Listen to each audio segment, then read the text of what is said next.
Bismillah, walhamdulillah, wa salatu wassalamu ala rasulillah, assalamu alaikum wa rahmatullahi wa barakatuh. So about an hour ago, a brother messaged me and he told me that an Islamic school teacher was asked by one of their students how the Islamic school is going to be celebrating Pride Month. And this is an elementary school, by the way. So the teacher was kind of surprised, struggling how to respond. It was very unexpected. So I just wanted to record this quick video to hopefully maybe give some ideas regarding how we can have this discussion with our children or with the people around us in general.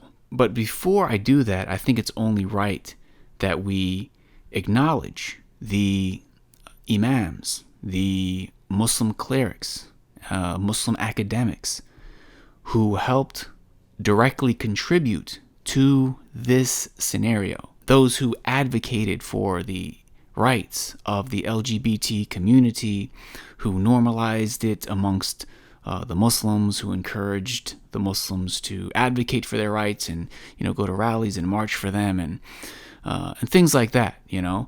Even though the Muslims were now in a situation that's very difficult to deal with. There's a lot of cognitive dissonance, especially amongst the youth.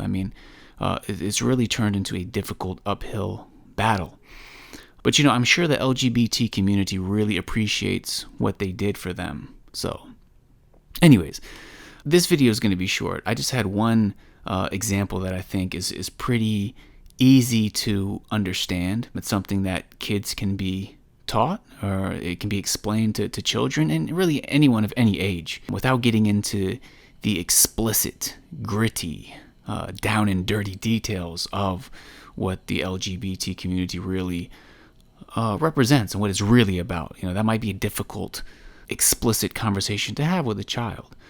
So here's an easy way to explain how Muslims can approach this month.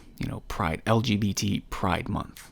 And by the way, I was unaware that it was Pride Month. I didn't really understand what this really is or how it's being pushed on the society, but I went to Google, I typed in Pride Month, and instantly there was like this colorful confetti of rainbow flags and stuff that bursted across the screen. And then I saw all the mainstream news outlets had all these articles that were, talking about Pride Month and the history of Pride and really celebrating this month. So you can understand why a child would say, well, what's the Muslim community going to do? Especially as I mentioned, how a lot of the clerics have dealt with this topic in the recent past. So here's an easy scenario to paint.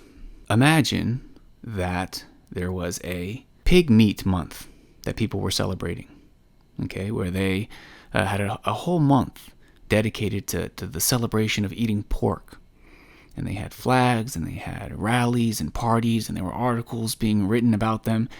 And the reason why they were celebrating it is because in the recent past, people understood and accepted the fact that eating pork is something forbidden by Allah.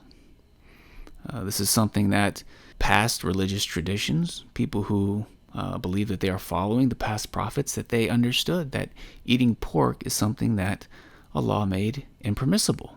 But now society has reached a point where they are just very aggressively, outwardly proud of the fact that they no longer adhere to the laws of Allah subhanahu wa ta'ala. So now they're trying to push the idea that actually, in the past when there was that stigma, that negative connotation with eating pork, with disobeying Allah, that is now being seen as oppressive, and those who used to eat pork anyways, and those who loved pork, they're sort of being portrayed as heroes now, and now people are just, they're just blatantly out there, hey, we're proud to disobey Allah subhanahu wa ta'ala and eat pork. So that's basically essentially what they're celebrating. Now in America, obviously, this is a right people have.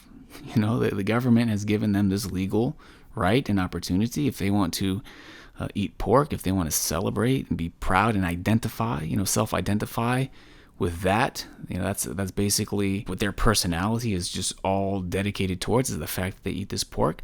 They're free to do that. However, Muslims, we obey Allah subhanahu wa ta'ala the best that we can. We submit to Him. He created us. He sustains us. He's going to cause us to die, and He's going to resurrect us, and we're going to be judged in the hereafter. How well did we live according to His law? So, that being the case, Muslims, we are not going to be celebrating pig meat eating month, right? We're not going to celebrate eating pork. So I think this is something that kids can understand. People in general, they can understand for many reasons. One of them being the fact that Muslims are still pretty unashamed, I think, with the fact that eating pork is against our religion.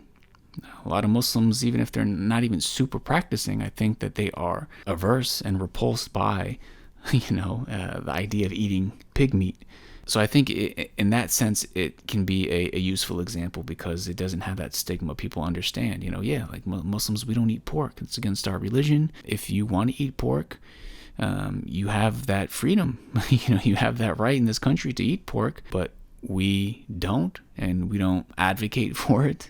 It's just something that we're not for.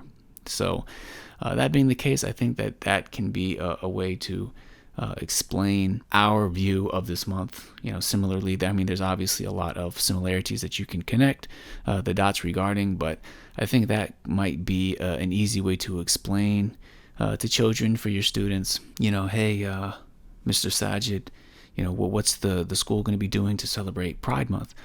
Abdullah, well, actually, that's a very interesting question. I didn't expect you to ask me that, but, Muslims, we obey Allah.